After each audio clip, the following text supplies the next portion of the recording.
హరి ఓం శ్రీ గురుదేవ దత్త. మన తాతగారి జీవిత చరిత్రలో అనేక ఘట్టాలు స్మరించుకుంటున్నాము. ఇప్పుడు స్మరించుకోబోయేది కూడా చాలా అద్భుతమైనటువంటి ఘట్టం అన్నమాట.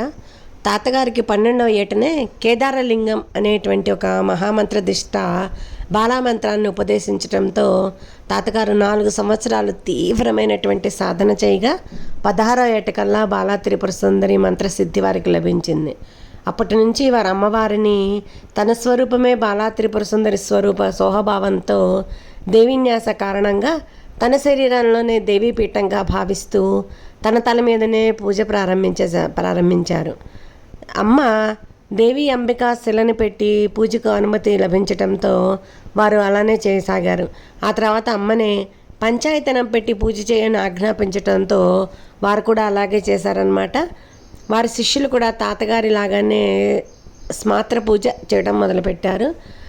ఉత్తములైనటువంటి వారు ఏది ఆచరిస్తే వారి శిష్యులు కూడా అదే ఆచరిస్తారన్న కారణంగా తాతగారు కూడా బాహ్యంగా పంచాయతనం పెట్టి అమ్మవారికి పూజించడం మొదలుపెట్టారనమాట.